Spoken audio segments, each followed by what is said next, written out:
Good morning my dear student. बेटा last lecture में हम लोगों ने एरोमेटिक यौगिक पे चर्चा की थी। इसका भी एक प्रभाव ही होता है, ठीक है ना।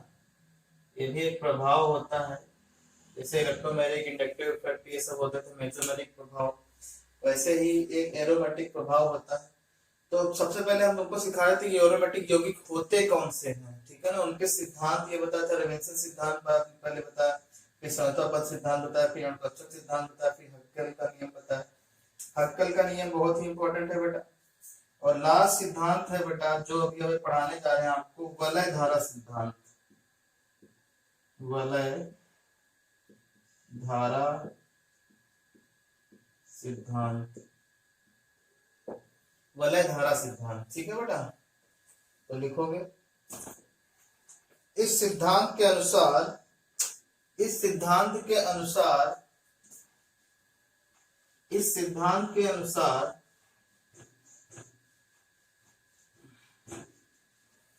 इस सिद्धांत के अनुसार जो यौगिक प्रेरित वलय धारा को जीवित रखते हैं, प्रेरित वलय धारा को जीवित रखते हैं, एरोमेटिक यौगिक होते हैं। यानी कुल मिला के ये कहने का मतलब ये है कि जो यौगिक अपने एरोमेटिकता को बरकरार रखते हैं वो क्या कहलाते हैं, एरोमेटिक यौगिक कहलाते हैं, ठीक है ना बेटा। तो ये सिद्धांत है। अब लिखोगे एरोमेटिक यौगिकों के शर्तें। एरोमेटिक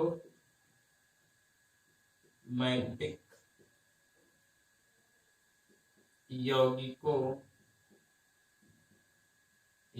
की शर्तें। शर्तें क्या है एरोमेटिक यौगिकों की बेटा, देखो क्या है शर्तें। पहली शर्त ये है क्या बेटा कि molecule should be cyclic and planar, ठीक है ना। मतलब क्या, यौगिक चक्रीय होना चाहिए। यौगिक कैसा होना चाहिए, साइक्लिक मतलब चक्रीय। यौगिक चक्रीय होना चाहिए।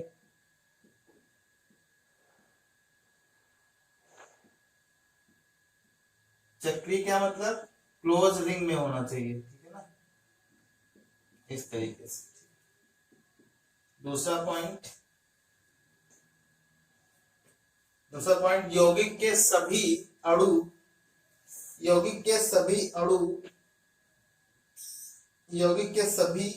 प्रमाण, सॉरी अणु नहीं लिखना, यौगिक के सभी प्रमाण एक ही तल में होना चाहिए, मतलब सेम प्लेन में होना चाहिए। यौगिक के सभी परमाणु एक ही तल में होना चाहिए, अर्थात संरचना समतली होनी चाहिए, सेम प्लेन।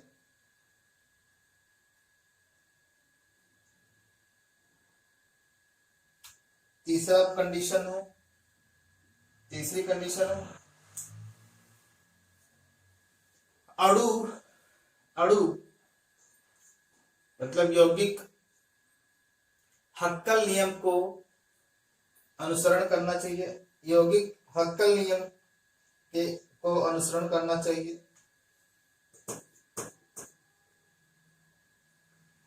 यौगिक हक्केल नियम को का अनुसरण करना चाहिए। चौथा,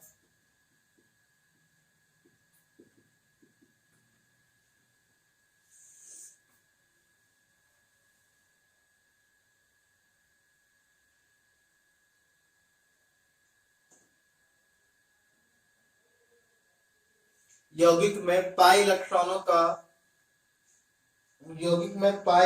को विस्थानीकृत होना चाहिए, मतलब डीलोकलाइजेशन होना चाहिए।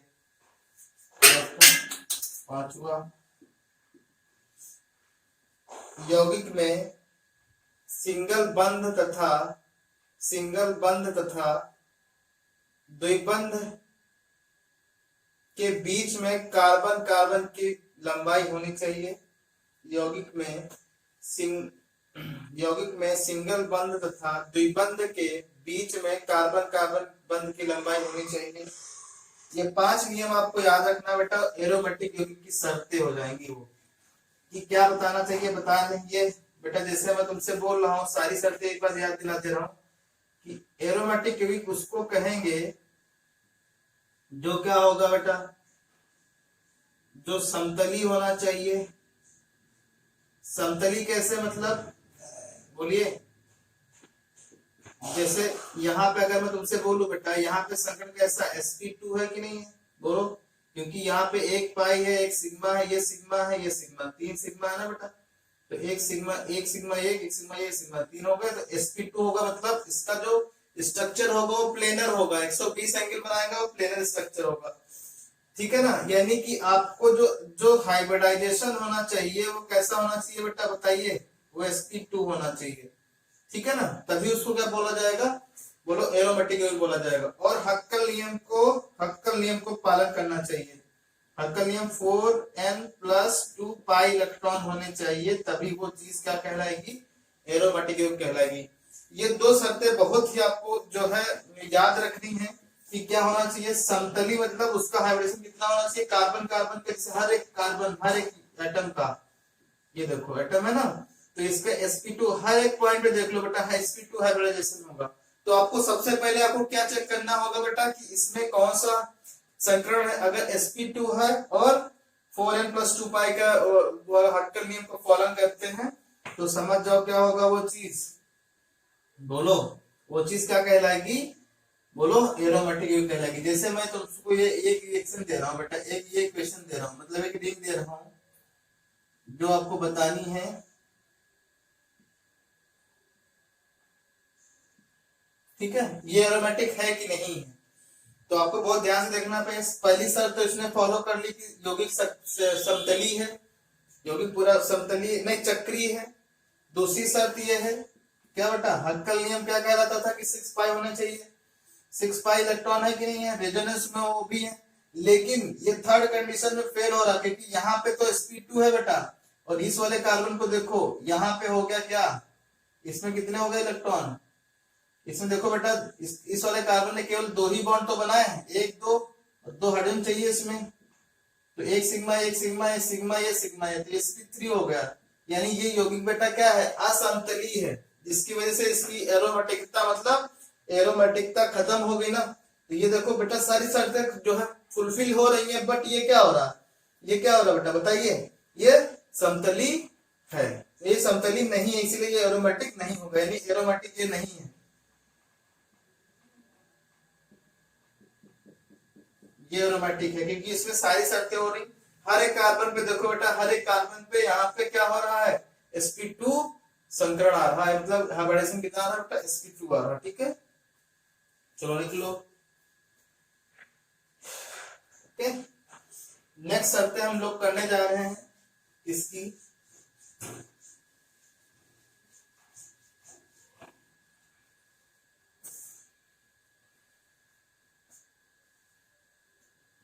एंटी एरोमेटिक,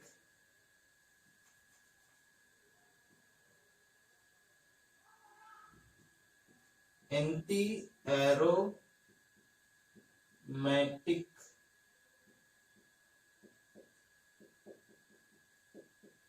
यौगिकों की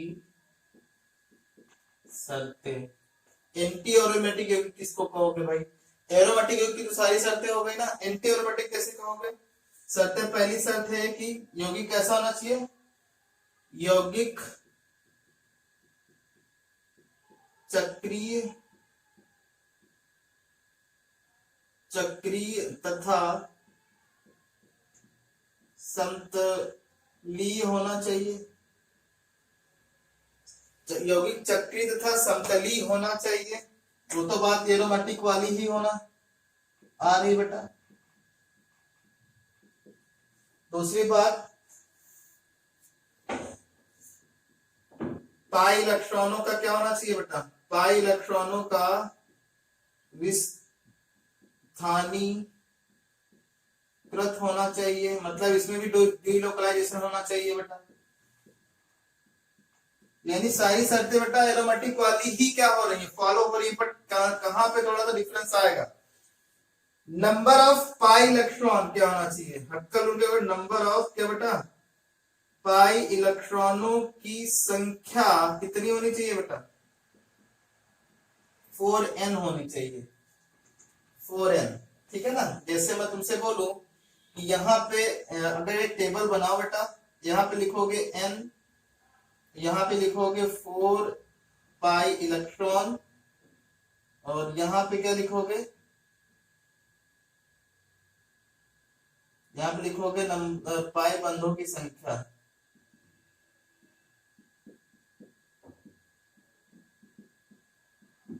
ठीक है।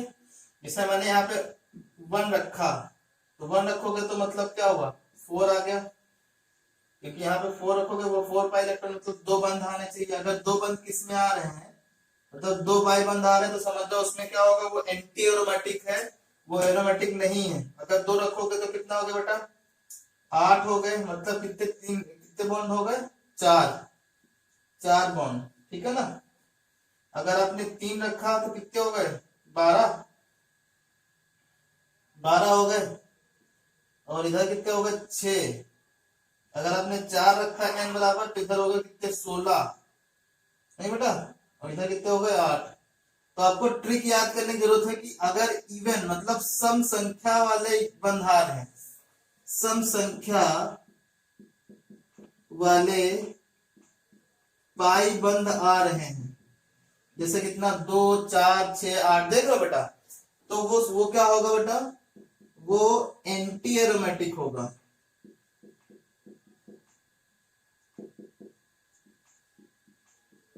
वो क्या होगा, एंटी एरोमेटिक होगा। तो एंटी एरोमेटिक की शर्तें समझ में आ गई बेटा। अब हम नेक्स्ट चलने जा रहे हैं, शर्त किसकी होगी, नॉन एरोमेटिक। नॉन एरोमेटिक यौगिक क्या होंगे,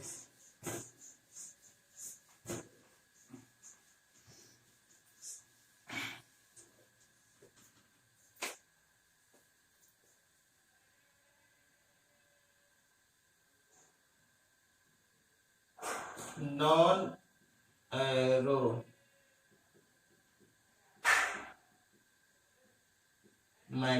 यौगिक। नॉन एरोमेटिक यौगिक शर्तें क्या होंगी,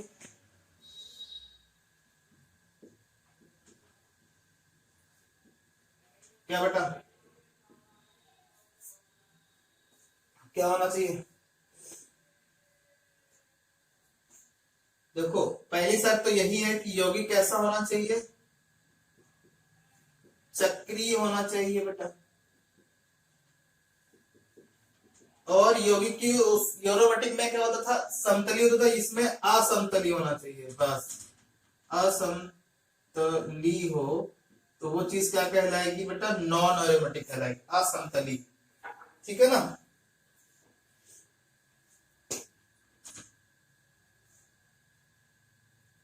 तो वो क्या कहलाएंगे बेटा, एंटी एरोमेटिक कहलाते हैं।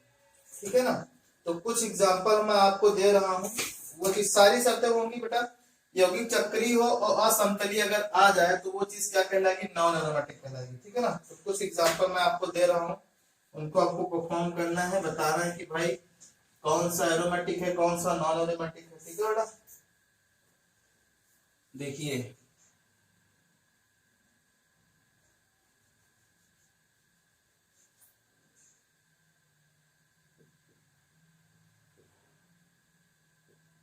यौगिकों में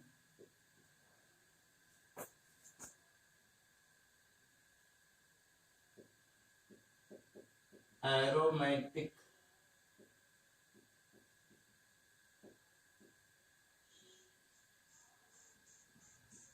एंटी एरोमेटिक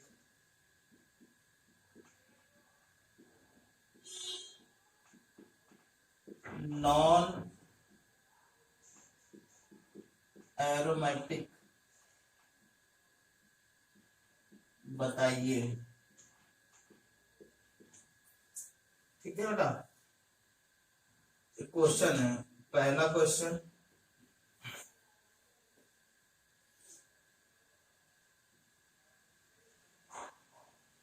एक पॉजिटिव चार्ज हो गया। दूसरा क्वेश्चन,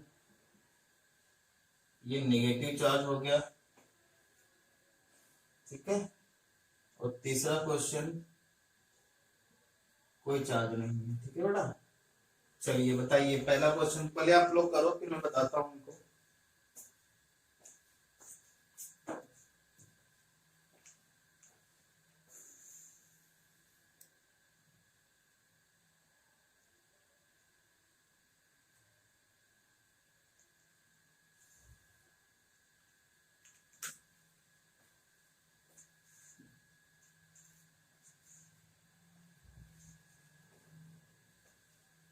अब देखो बेटा सारी शर्तें देखो आप क्या क्या कह रही हैं, सारी शर्तें देखो। यहाँ पे पाई इलेक्ट्रॉन कितने हैं बेटा, एक दो, पाई इलेक्ट्रॉन दो है, बोलो।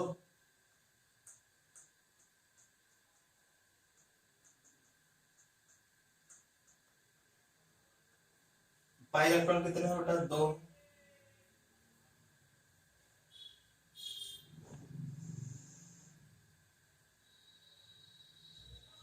ये कार्बन है, एक हाइड्रोजन तो टूट गया होगा, ठीक है, sp2 है, सारे sp2 हैं, सारे sp2 हैं, ठीक है।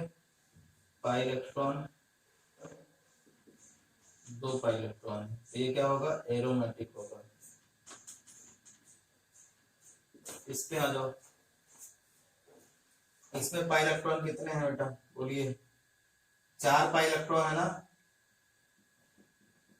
क्योंकि दो ये और दो इलेक्ट्रॉन ये चार्ज के, तो चार पाई इलेक्ट्रॉन मतलब कौन सा होगा, एंटी एरोमेटिक। ये कौन सा होगा बेटा, एंटी एरोमेटिक। और इधर आ जाओ, इधर तो पाई इलेक्ट्रॉन तो कितने हैं बेटा, दो हैं, दो हैं, लेकिन ये क्या है, कार्बन, ये sp3 है, तो ये क्या हो गया बेटा, बोलिए, नॉन एरोमेटिक हो गया। बात समझ गए बेटा, इस तरीके से आप लोग समझ गए ना कैसे कैसे आपको करना है। दूसरा एग्जांपल दिखाते हैं आपको।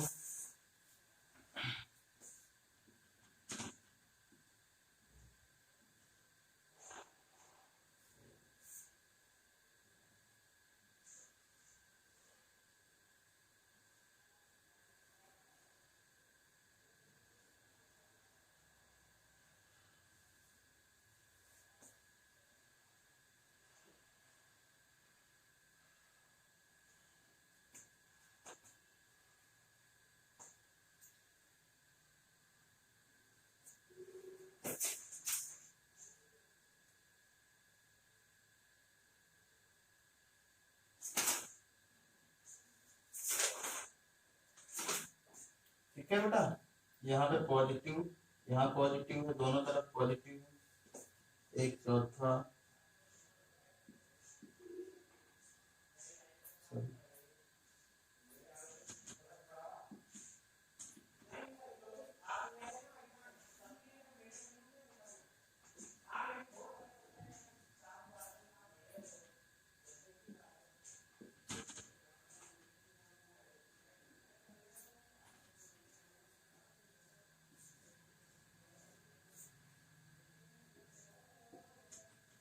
चलिए चलो बताओ बेटा, करो अपने मन से एक बार, करो टाइम करो।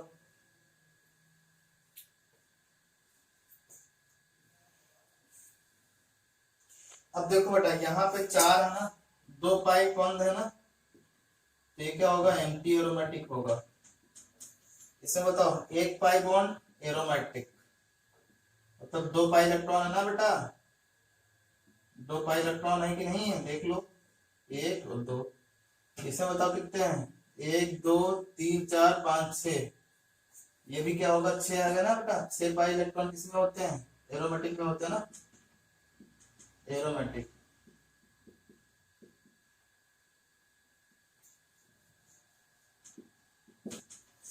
यहाँ पे बताइए, एक दो तीन चार, चार मतलब एंटी एरोमेटिक। इधर आ जाओ, एक एक दो तीन चार, लेकिन यहाँ पे क्या हो गया बेटा, sp3 हो गया, ये क्या हो गया, नॉन एरोमेटिक। ठीक है, तो नॉन एरोमेटिक समझ गए। तो कुछ एग्जांपल मैं आपको दूंगा बेटा, वो आपको क्या करना है, घर से मेरे पास भेजना है आपको लिख के, ठीक है। एरोमेटिक चीजें खत्म हो गई हैं, यानी कि ये यूनिट खत्म होती है बेटा। अब नेक्स्ट यूनिट अपन लोग स्टार्ट करेंगे, ठीक है। देखिए चलो, क्वेश्चन नंबर 1 आपको घर से करना है, HW है क्वेश्चन ही है ये। आपको योगों में एरोमेटिक, एंटी एरोमेटिक और नॉन एरोमेटिक बताना है, ठीक है बेटा। वो भेजना है मेरे पास।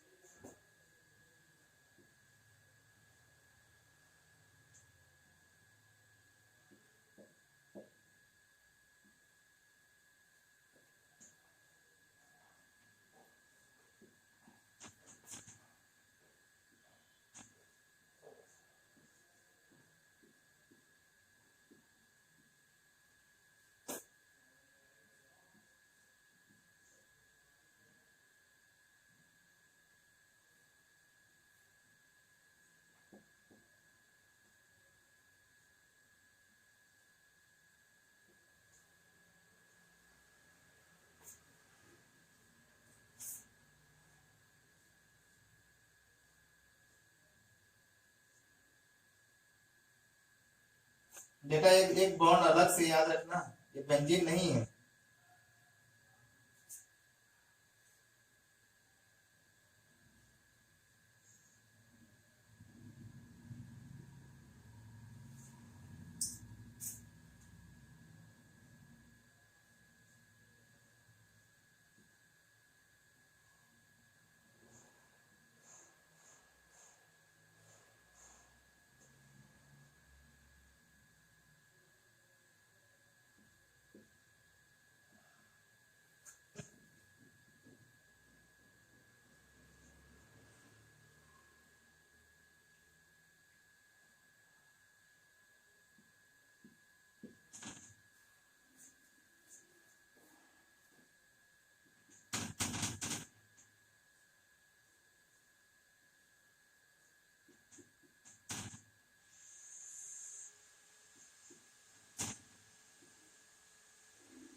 एक और क्वेश्चन लिख लो।